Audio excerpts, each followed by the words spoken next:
What is up, guys? Sawcasm here with yet another episode of Rate My Bases, episode 2.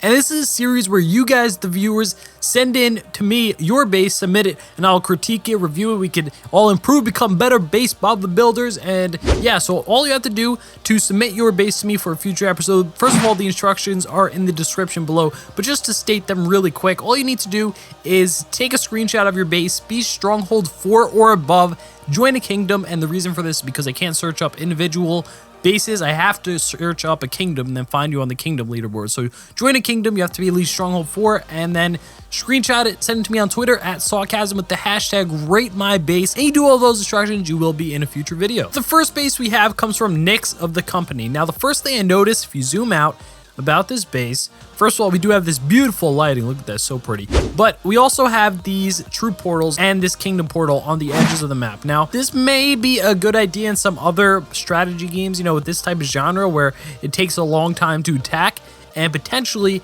you could run down the timer by the opponents when they attack, because, you know, you gotta run all the way to this corner to attack this. You gotta run all the way to this corner to attack this. You gotta run, and the troops get all out of breath and stuff like that. But in this game, time isn't really that big of a factor. But the other thing is that you have control of a dragon relatively early on, and you can control it and send it over to the other troop portal, and again over here and over here. So it could easily take out all 4 troop portals, or all the troop portals and the kingdom portal, if you have them exposed like this. So I would use it more of an extra layer of defense for the important structures, such as the catapult and stuff like that. Now, I think the walls also could be placed a little bit better. It's just a weird wall setup, to be honest. I would go for more of a square or rectangular wall setup rather than this shape this is. I don't know what shape this is. But thanks for your submission. I do appreciate it. Don't forget, if you want to submit one in the future, you know, when you're like Stronghold 6, 7, feel free, and it's all Gucci. So on to the next one. Let's go.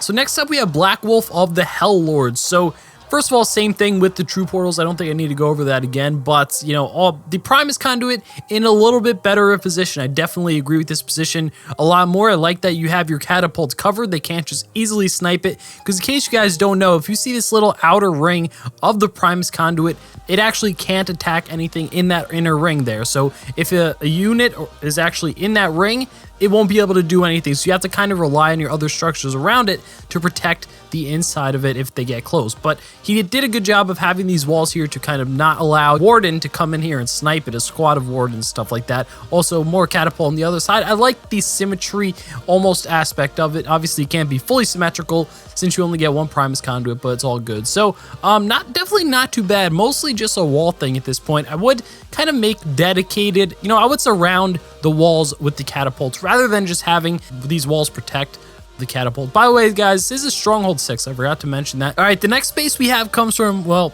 you can read his name, but this is Stronghold 6, and the first thing I noticed right away is the Primus Conduit. It's not charged up. In case you don't know, you have to actually click it and charge it. It lasts 24 hours. It costs a certain amount of gold depending on what level it is, so that's how I could tell it's not charged because these buildings aren't. They had the little thunder effect, so right now it's not doing anything until you charge it. The other thing I noticed, well, a couple other things. Real quick, these true portals, I do like how you have them on the outside, but because you have it kind of over this double wall, you know, away from this double wall, you really have nothing to protect it. So someone could easily come here and snipe out these troop and kingdom portals without even getting touched. You know, if they take a couple of wardens, 1 or 2 wardens, they could just snipe them all. That's how I would attack it. Now, I would definitely move these troop portals a little bit closer, so at least you have some of the ranged buildings to at least get, you know, a few pot shots. Wow, that was, what kind of accent was that just came out of me? I didn't know I could do that, but at least you have but at least you have these defensive buildings will get a few pot shots and, you know, do a little bit of damage to the units attacking the true portals. Now over here, it's definitely going to get picked off and sniped. Now I do like these double walls. I think you have them a little bit too close and too grouped up. But what I would do is actually leave these double walls where they are, spread these true portals out. Also, these walls over here, you have them too close. I think you're not using your walls to the fullest extent. You're not getting the most out of your walls. Try to get it so that you could spread out the walls walls as much as possible to cover the most area. Alright, so the next and final base for today comes from Phantom of, I can't pronounce his kingdom name, but anyway, this is yet another Stronghold 5, and his base, first of all, is very improved from the screenshot he sent me, so good job on that, Phantom. But kind of like the last base where I said that the true portals were too far out, in this case, I think that the walls are actually too far out, in the sense that, you know, if they're attacking this wall, you're not really going to get the most damage out on them before they're able to destroy it, if that makes sense. It's like even this building here, if they're attacking this building with a ranged unit, nothing will be able to do any damage of it. So it's kind of like nothing is even there, if that makes sense.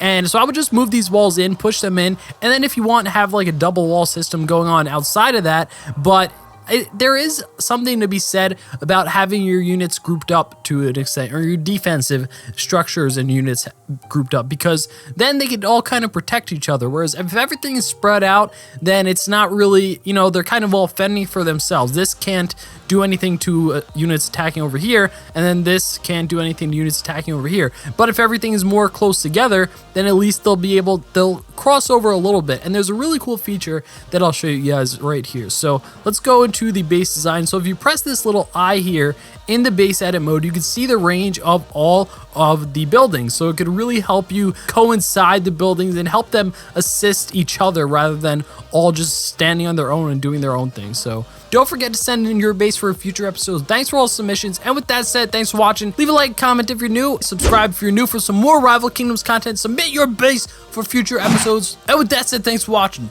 Peace!